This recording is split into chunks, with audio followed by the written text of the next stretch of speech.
We are here for Spartan Up Podcast on the farm. I've got my friend Kressa. Did I say that right? Kressa Peterson? Yeah, you nailed it. She owns Shower Toga. She's awesome. She's stepping in for the usual team.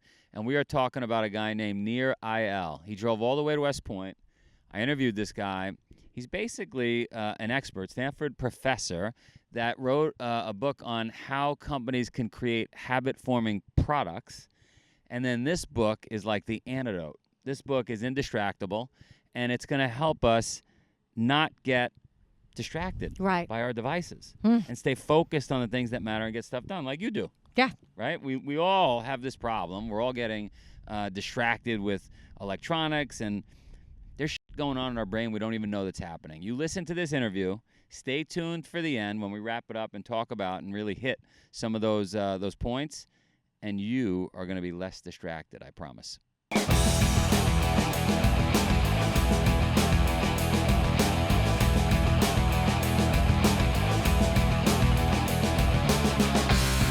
Spartans! You may be hearing the train go by as we do this interview, but I'm with a guy named Nir Eyal. Basically, this interview is going to help you get unhooked from devices, or if you're a business, figure out how to hook people, hopefully for good.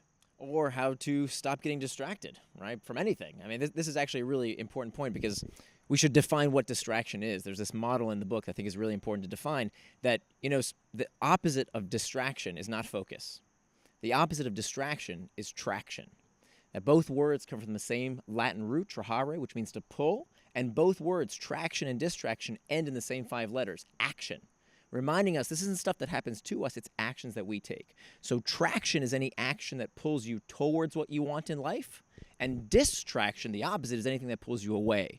So my goal is not to tell you what to do. I'm not going to tell you technology is good or bad or whatever. It's up to you. What I want to help you do is to live out your values and to stop getting distracted from the things that take you away from living the life you want. It's really on brand for us, right, Colonel and I, because we talk about action. I'm sorry. We want people to take action. I'm sorry, I wasn't paying attention. What? I was looking over. You were distracted. I was looking over. No, go ahead. I'm sorry. No, I'm saying we push people to take action, but it's the kind of action you take that's important, right? It's being positive, taking the positive steps, right? Do that. And there are systems in place that we can use. These are called pre-commitments. So enlisting in a system, in an environment that keeps you on task is a pre-commitment. This is one of the oldest tactics there is. I mean, Homer talked about this in the Odyssey 2,500 years ago. But that's really the last step, right? Using what's called a pre-commitment or a pact is the last step. There are these other steps that we need to take first, because the fact is, most of us have so much freedom, we don't know what to do with it. Kierkegaard said that anxiety is the dizziness of freedom. And what we are experiencing today is so much freedom. Endless articles to read on our phone, endless videos to watch, games to play. There's so much choice today that we are dizzy with this anxiety of not knowing what to do, which means that we often turn to distraction. And you're worried you're going to do the wrong thing. You're not keeping up. You're not reading the right article because everybody else is going to talk about that article, or they're going to send you something you don't have the right information. My dad used to say, because he would sell things, right? He was always selling. He said, if you give people too much choice, they can't make a decision. That's right, right. And that's kind of the age we live in now, where we have so much choice. The funny thing is, it's not a knowledge gap. That many of us think that if we only knew what to do, we would do it, right? That's what the self-help industry relies upon. I'll sell you a book that tells you what you don't know. But we know what to do, right? We know we want to go to the gym. We know we want to eat right. We know we want to get closer to our family, to our friends. If we want to be great at our jobs, we got to do the work, especially the hard stuff.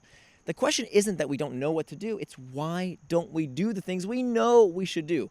That's the core of distraction. Is it distraction that keeps, let's say, I happen to be one of those people that wakes up every morning and I do the work, I take the cold shower, I try to eat right, but most people don't. And he always looks over here when he says it. No. And our job at Spartan is to get those people to do it. Yeah. Is it distraction that's keeping them from doing it, or is it desire? Well, no, they have the desire. Isn't it like what is it? I'll tell you what it is. Yeah. So we talked about traction, things that move you towards what you want with intent. The opposite of traction is distraction. Now, two things move us towards traction or distraction, and those are external triggers and internal triggers. Right. External triggers are these pings, dings, rings, all of these things in our environment that tell us what to do with some piece of information, right? Your phone ringing, a Facebook notification, the television, your kids, all of these are external triggers. These can move us towards good behaviors, right? Your alarm clock going off at 5:30 telling you to hit the gym, that's moving you towards traction. But if you're with your child and your phone rings and you're talking on the phone doing business when your kid is there to play with you and you're trying to spend some quality time, that's a distraction. So those are external triggers. But the more pernicious form of triggers are the internal triggers. You see, Joe, the reason we do everything we do, it's not about pleasure and pain. Most people subscribe to Freud's pleasure principle, that we do things to seek pleasure and avoid pain. It's not carrots and sticks. Turns out that all behavior, all human behavior is motivated by one thing, the desire to escape discomfort. And so we need to realize this fact, that even the pursuit of pleasure, even the pursuit of something that feels good is itself psychologically destabilizing, right? Wanting, craving. These feelings are uncomfortable. Right. So what this means is if all behavior desire to escape discomfort, what that means is that time management is pain management. And this is why people do or do not do what they say they're going to do, because they don't have the proper tools to deal with the psychological discomfort. So the difference between, let's say we're standing outside a hotel for people listening. Let's say 2 rooms there. I'm in one room and the person that doesn't wake up at 6 a.m. is in the other room. You're saying we both, which makes sense. We're animals, and at the end of the day, we want to avoid discomfort, right? Avoid pain. 6 a.m. We both want to avoid pain. Going to the gym, I guess, would be painful, right? One person decides to stay in their bed because it's more comfortable in the bed. For me, it's more painful to stay in the bed. Not go. Exactly. Is that the difference? That's exactly right. That's exactly right. So, but that first step needs to be to figure out how to either deal with the source of the discomfort or learn tactics to cope with it. So what you've done that person in the other room hasn't done is that you've learned to play the fitness. You've learned how to make it something that you actually want to do, and it becomes uncomfortable not to do. And that's a skill we can learn. You're talking traction, so the mental image I'm getting is actually moving down a track, a tire moving. So kind of putting the two things together is the speed. So Joe is moving, his traction is at 70 miles an hour, where I may be comfortable still getting traction at 55 miles an hour. Yeah. Right? I mean, so do I have to do what Joe is doing to achieve the same level of either comfort or not discomfort? So this is a really important point, that it's not my job or anybody's job to tell you what your values should be. What I want people to do is to spend their time according to their values. The problem is most of us don't live out our values. And part of the reason we don't do that, and this is step 2, first step is to master the internal triggers. The second step is to make time for traction. Do you know 2/3 of Americans don't keep a calendar? How can we say that something is a distraction if we don't know what it distracted you from? My wife yells at me all the time. For what? For not checking the calendar. And I say, I have it all right up here. And she rolls her eyes. Okay. So here's why it's so important to keep what's called a time box calendar, because distraction tricks us, right? We think that by answering that phone call or checking that email, we're doing something productive. It feels worky, right? We're getting things done. But if that's not what you plan to do with your time, it's just as much of a distraction as playing a video game or watching some stupid video on YouTube. It's about planning ahead with intent what is traction and what is distraction for you to make sure you live out your values. So when I run the business, I run. We got a little noise in the background, so I apologize, listeners. It's a motorcycle going by. I'm convinced that Nir has purposely set up a bunch of distraction during this podcast, because we've done 400 podcasts. We've got trains going by, airplanes, motorcycles. It is a challenge to the listener to see if we can keep them not distraction. Distracted in the. But so I've been running businesses for a long time, Yeah. and I sometimes wonder, like, what am I good at? What is the thing I'm good at? And what I tell myself I'm good at anyway is the ability on a daily basis to push to the side the stuff that's not important and focus on the things that are important that day. And stuff for that day, stuff that pushes me forward for the week, and then further ahead. So is that what we're talking about? That's a huge skill. It's interesting. In the research, it took me 5 years to research this book, because I went down a ton of rabbit holes of tactics that people espouse out there that are not supported by peer-reviewed studies. Everything in that book is supported by a peer-reviewed study.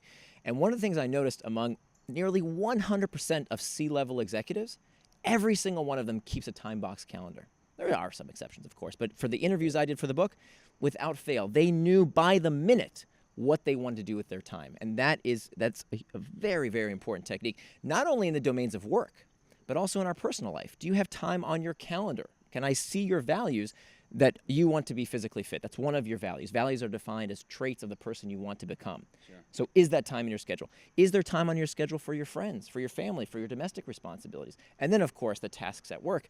Not just, oh, I'll respond to emails whenever I get them, every time my phone rings, but do you have time to think at work? How few people have time to reflect? We're constantly reacting, and we don't make time for that reflection. I don't know if this is good or bad. You know what I do in the office? This is going to be a long podcast, by the way. So if you're listening or watching, we're going to go for a while here. Get focused. Get focused. I have a continuous rope in the office. So I can take conference calls and be pulling the rope at the same time. Now, some people would say, Joe, you're multitasking. That's ridiculous. I love this. Okay. So the book is full of myths that people believe. And one of the myths that people believe is that you can't multitask. That's not true. You can multitask. It's called multi-channel multitasking. And the way this works, we know that you can't take out two sensory inputs on the same channel at the same time. It's like watching TV. You have to tune into one channel at a time. Right. So you can't listen to two podcasts, one from each ear. You can't solve two math problems at the same time. Right. But you can absolutely engage the physical channel while you're listening to a podcast or taking a phone call. And that's a great time saver, in fact. Yeah, well, that's what I say to myself, because I have a best friend who manages $40 billion. He's extremely successful, 50 times smarter than me. And his argument is, hey, Joe, in his case, he's getting paid big money to do his job. And so he said, if I put a rope machine in the office, then I'm not doing the job I'm getting paid for. Or he's worried about the perception that he's not doing his job. So what you can't do, multi-channel multitasking you absolutely can do, as long as you're using different channels, watching TV while you're on the treadmill or taking a phone call during a walk. Absolutely you can do that. That is multi-channel multitasking. What you can't do is called task switching.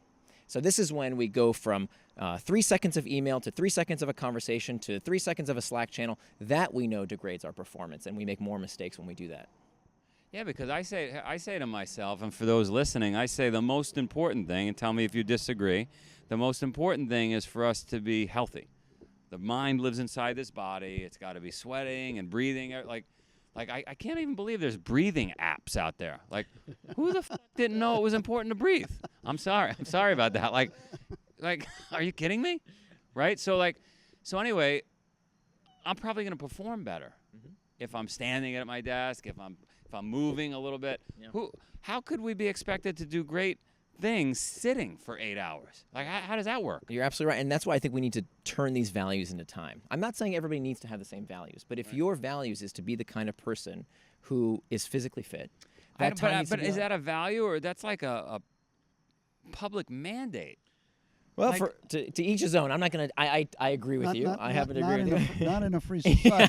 Not in a free society. But it's not. It has to be. Like, but what I think, know it's a great goal, but it can't be mandated. I mean, now you're getting into different realms here. But I do think we have to start with these 3 life domains that I talked about earlier. That you start with yourself. You start with taking care of you, and as opposed to. A lot of times I'll talk to people who have these big, grandiose visions. I'm going to write a novel. I'm going to start a business. I'm going to do this. I'm going to do that. I said, you know what? Instead of the big plans, start with the small stuff, okay? That domain of you. Plan out the time in your calendar where you invest in yourself. I want to see it on your calendar. Then your relationships. Then the work domain. And show me where you have time to write that novel, to start that business. So it's the old 50, 100, 500-meter target. Yeah. Same. Right. We're starting with your calendar. Right. You're right, but you got to hit. Right. The short targets Take first. care of the the ones small in front of like you. on the airplane.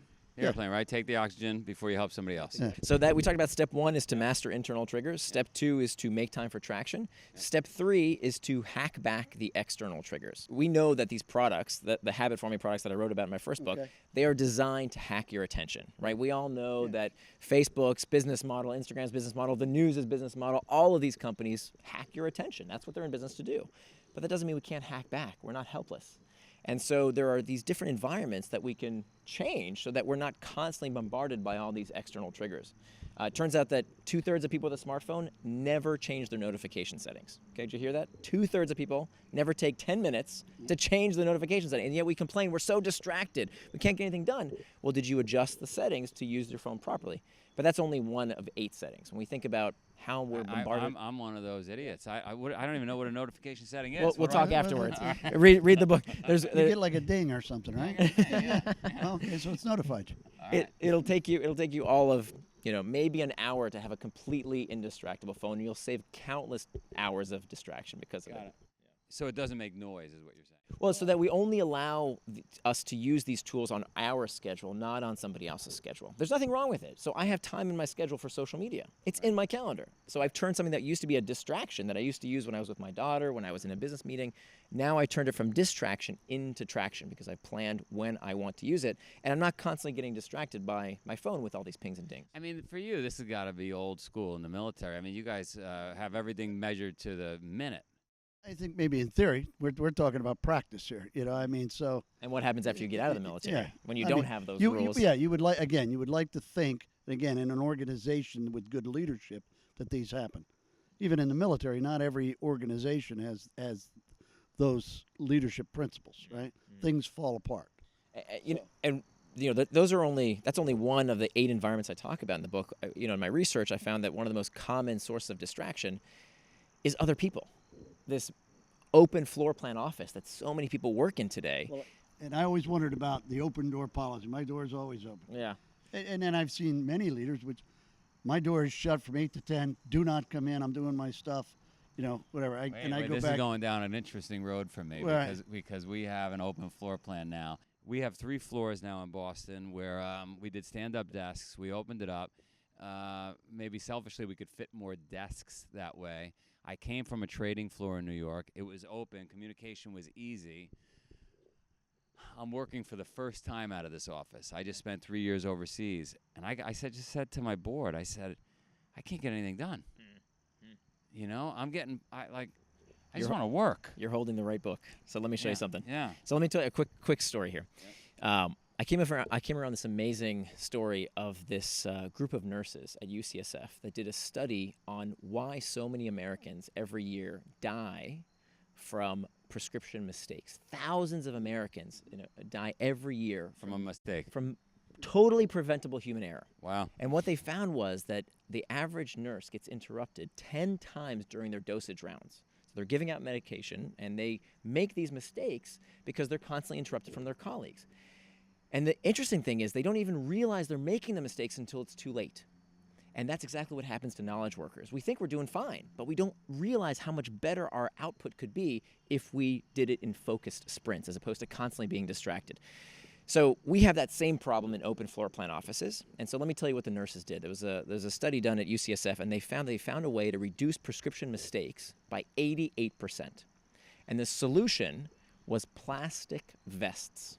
Okay, these nurses wore these bright orange vests that told their colleagues medication round in progress. Now, I'm not suggesting we should wear plastic vests, but here's what we do. I'm ordering weight vests for the office. When you have a weight vest on, it's work. I got even better. All right. So in the middle of every copy of Indistractable is this screen sign that you tear out. You fold it into thirds, and you put this on your computer monitor because open floor plan offices are not going away. They save companies way too much money, and they have some benefits. Like when you want to communicate, they're wonderful. But this, now instead, you're using that to signal to your colleagues, I'm indistractable. Basically, do not disturb in the hotel room. That's exactly right. And so we're not saying we're going to do this all day, but for that time when you need to do focused work, leave me alone. Leave me alone. There's a female comedian who I don't know her name, but she's got one of her bits is that the working dog that we all respect and won't touch because it's got a vest on it that says working dog. But we come up to each other in the office all the time and talk to each other. So she said the exact same thing. I'm going to get a little vest. That's exactly right. Right here. I love it. I'm working. It's essential. Leave me alone. We're going to order red lights. They're going to have a red light switch. Well, it's in each copy of the book. You have it there for you. Yeah. Oh, I love that. All right, so continue down. We got another distracting vehicle. All right, apologies. This is a very busy spot. Again, we're being tested to see if we get distracted. But go ahead. Where were we? Yeah, so we talked about the first 3 steps, which are to master the internal triggers, Yep. make time for traction, Yep. hack back the external triggers, and then here's the final 4th step, which is to prevent distraction with pacts. Now, I got to give you a word of warning. We don't want to do this first. This is the last step. We first have to do the other 3 because these techniques actually can backfire if we do them in the wrong order. So the way pacts work, this is a pre-commitment. This is something you do in advance. Countless studies now have verified this technique is one of the most effective ways to get things done, is to not just keep the distractions out, but find ways to keep yourself in. And there are 3 types of pacts. The first one is called an effort pact. So some kind of work that you have to do to prevent you from not getting distracted. So for example, in my household, we use this special internet router that turns off the internet every night at 10 p.m. because I want to get rest, right? I need to go to bed. That's important. That's one of my values, to take care of my body. I need to get to bed. And so this internet router will turn off automatically. Now, could I find a way to turn it back on? Of course I could, but that takes effort. There's another product called the Case Safe. You might have seen it on Shark Tank. Mm-hmm. This Lucite container that you can put food that you don't want to get to, right, if you're a midnight snacker. Oh, I like that. And it will keep you from getting to it. So that's another effort pact. Yeah. So the next type of pact is called a price pact, where you put some kind of monetary cost to doing something that gets you distracted. And the third type is called an identity pact, and this is probably the most powerful of the 3. An identity pact is when you conform to your perception of your identity, and this comes out of research from religion. We know that if you're an Orthodox Jew, you don't think to yourself, ooh, should I have that bacon today? No, you are an observant Orthodox Jew. You don't eat bacon. If you're a vegetarian, you don't eat meat. That's who you are. So we can use that exact same psychology. You are Spartan. You are keto. You are vegetarian. You are indistractable. My mother used to say, my mother was pretty forward-thinking back in the 70s, and she would get us as children, as young as your daughter here, if you say it, right, it'll start to happen. And it sounded wacky as a young kid, right? But that's exactly what you start defining yourself that way. The other interesting thing for me is Death Race, which is our most extreme event up in Vermont. I gave him a little preview of it. Go ahead. Most extreme event of Vermont, everybody was quitting. And I was getting annoyed because we don't make any money with the event. It takes up a ton of my time, takes time away from me and my family. And so I said, we're going to force people to take a magazine and a newspaper article before they're allowed to do the event. And they have to say in that article they are doing this event and completing it. All of a sudden, they became unbreakable. That is fantastic insight, because look, long-term behavior change is identity change. You have to see yourself differently. Right. That is how you change for the long term. Who is, I'm going to forget the name, our ex-music mogul turned athlete. Music mogul turned. Charlie Rocket. Charlie Rocket.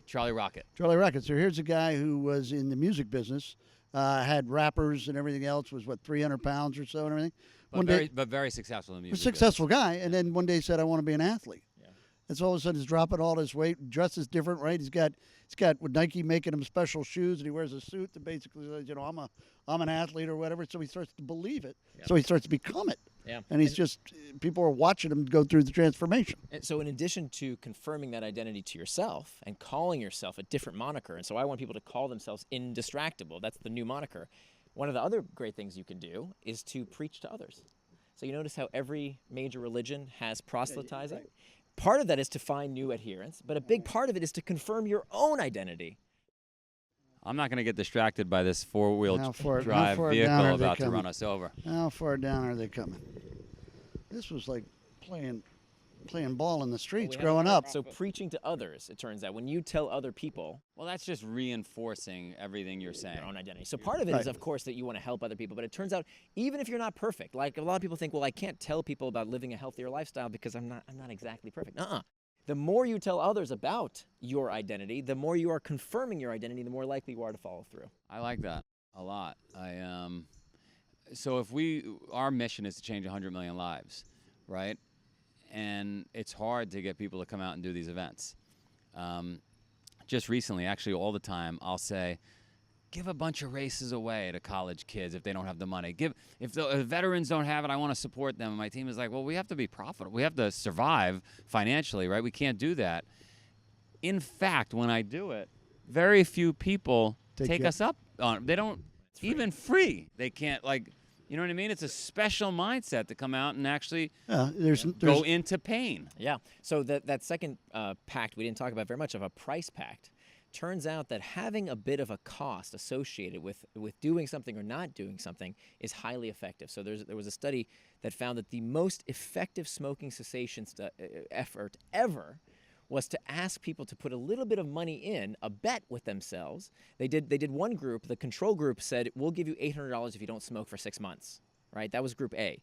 The other group was, we'll give you $650, and you have to put in your own $150, which you will get back. So they actually won less money, right? And yet, the group that put in the $150 was much more likely to not smoke. No, well, that makes perfect sense. Well, hang on. We'll just wait for this train to go, and then I want to give you, in Vermont, when my family and I moved up there, we... We're going to have a lot of B-roll getting here. getting distracted. Blooper reel. In Vermont, when my family and I moved up there, we bought some businesses. We bought a general store. We bought a farm. We created a wedding business. And I had this idea that if I took away all the friction, the mortgage payments, not having the money to go buy cows, buying a tractor, if I could take all that friction away, I'll find some young entrepreneurs like I was, put them in there, and they'll get to a place where I got to 50 times faster. Because I didn't have all that help and that support financially. Well, it turns out every one of them quit. And then I got a new round, and they quit. And the third round quit. And I couldn't get it to work. I had the only farm in the country where animals were having brunch rather than breakfast because the farmers didn't want to wake up early, right? So then I changed the model to you got to put money in. Yeah. As soon as they put money in, oh my God, Well, it works. It's ownership. You have to buy into it with something, with sweat equity, whatever, right? But you have to say, okay, that's mine, and then you have to take ownership of it. No, but that's the cigarette smokers. That's the $150 they put in. It's called loss aversion, that we hate losses more than we enjoy gains. And so putting some skin in the game, it makes you much more likely to achieve. So, for example, to finish this book, I did 4 years of research, and it was time to just write the damn thing. And so what did I do? I took a price pact with my friend Mark. And I shook his hand and I said, if I don't finish this manuscript by January 1st, I will give you $10,000. Oh. It had to hurt, right? I would, if I was Mark, I'd be distracting you. Exactly, night and day, right? I'd be calling you around the clock. But here's the thing.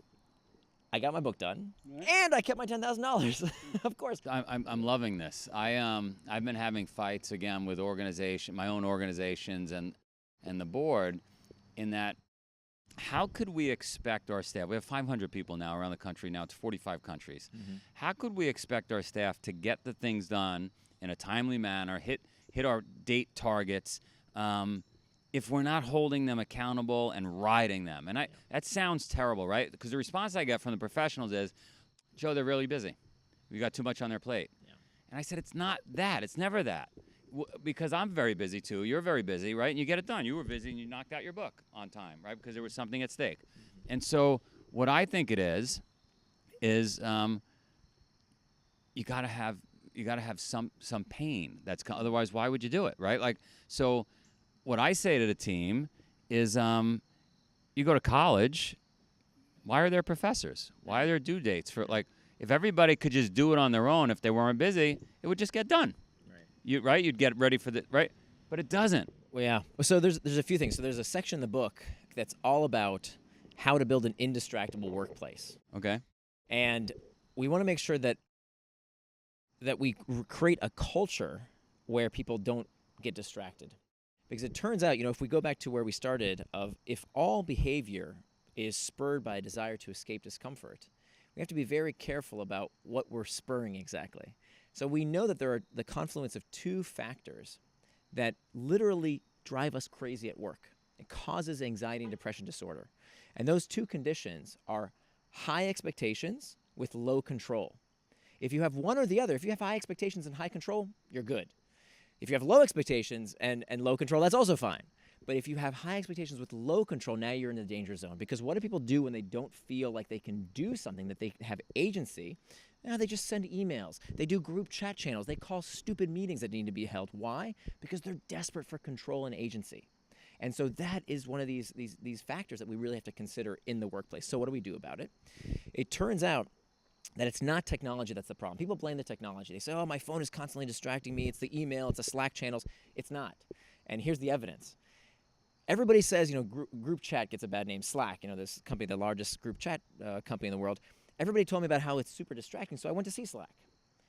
And Slack doesn't have this problem. At 6:30, everybody's out of the office. Weekends, nobody's checking Slack.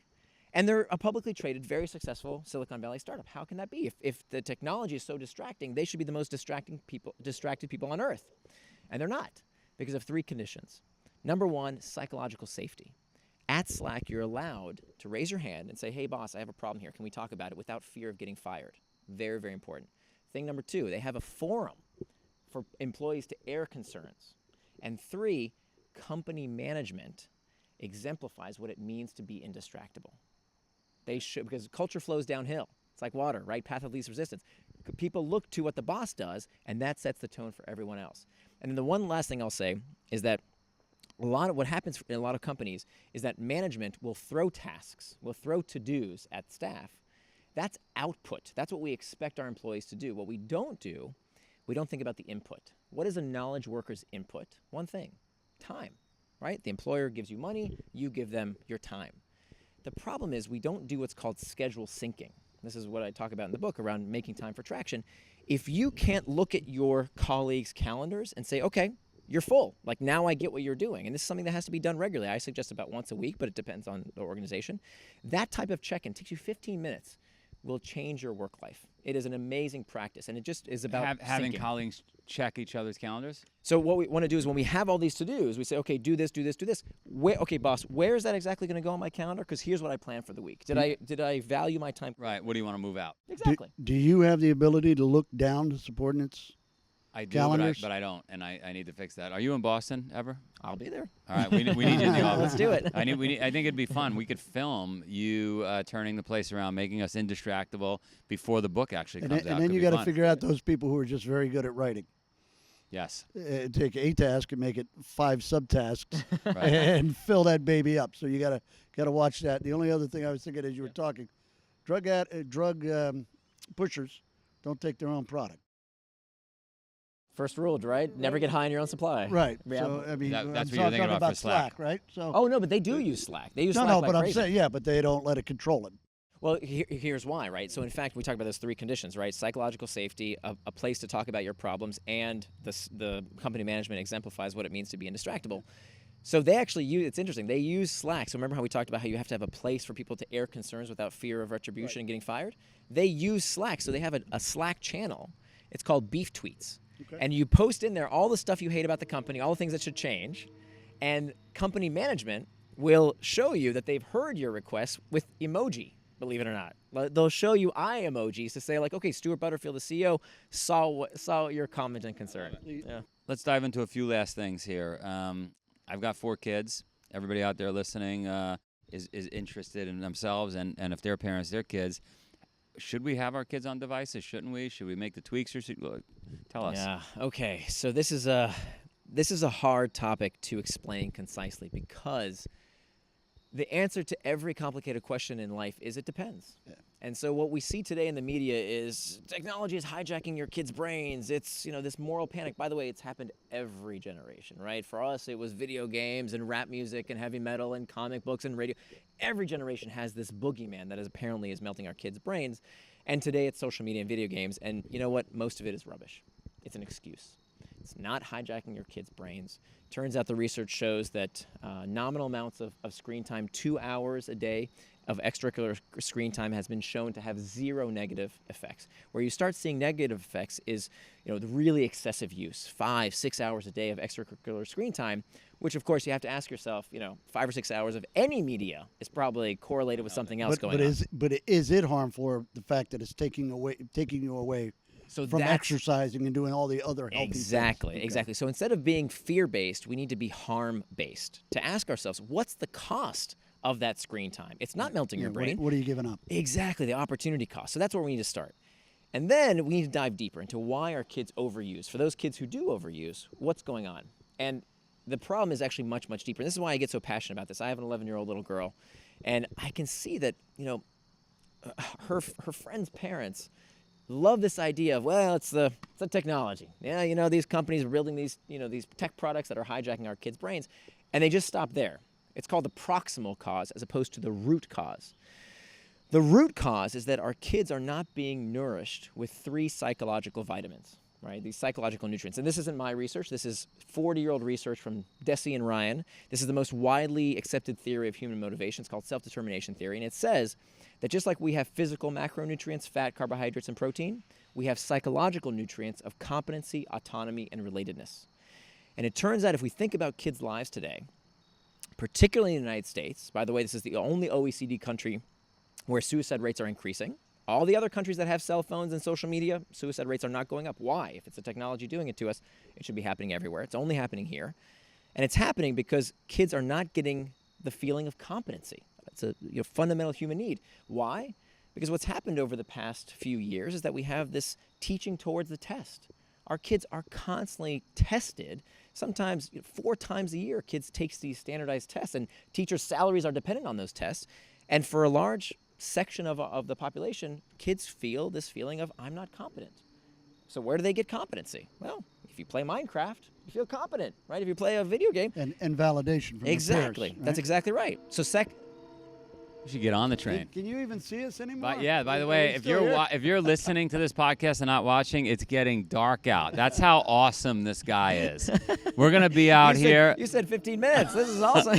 We've been out here. 17 trains have gone by. We've seen people check out of the hotel. New people check in. This is actually part of the death race. I understand, right? This is one of the tests. So the second part is autonomy. That every human being on the face of the earth, including children, of course, need a sense of autonomy. That when we don't feel freedom, we rebel. And so this is why teens rebel, is because there are so many rules and restrictions placed on kids. In fact, a study found that the average American child today has 10 times the restrictions placed on them as an adult, twice as many as a convicted felon in prison. So what do you do when you're told where to go, what to think, what to wear, who to be friends with, what to eat? The only 2 places in the world we can do that to people is school and prison. And prisons get like 2.5 hours of PT every day, right? Right. And kids get maybe 15 20 minutes of recess. Exactly. Right. So what do they do? What do they do when they look for autonomy? When they look for freedom? Well, if you play Fortnite, you feel like God. Right. You control your environment, and of course, the companies are happy to sell it to them.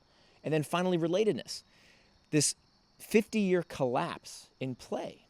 When we were kids, American neighborhoods sang with the sound of children playing. We don't hear that anymore. Why? Because kids are kept indoors because parents are freaked out their kids are going to get abducted, which is not true. This is the safest time in history to be a child in America. Or we hyper-schedule them with the Kumon and the Mandarin and the swimming lessons. They have no time for free play. Sounds like me. Sorry, I didn't know. You hit the Kumon, Mandarin. and swimming. There you go. Which is all great, but Yeah. you also have to schedule time for the most psychologically nourishing things kids can do, free play. No coaches, no adults. Why? Because play is where we learn our place in the world. It's one thing if a parent says, do this and that. It's another if a peer says, hey, if you're not nice to me, I'm not going to be nice to you. Right. So you're not so special. Right. That only comes from play. And so where do kids go when they don't get that feeling of relatedness? Well, there's Instagram, there's Snapchat. So this is not to say that technology doesn't play a role. It does. But it's the proximal cause. It's not the root cause of the problem. I love this. So we're meeting in Boston. I mean, we could keep going here. It'll be pitch black. We got a couple of cars going by.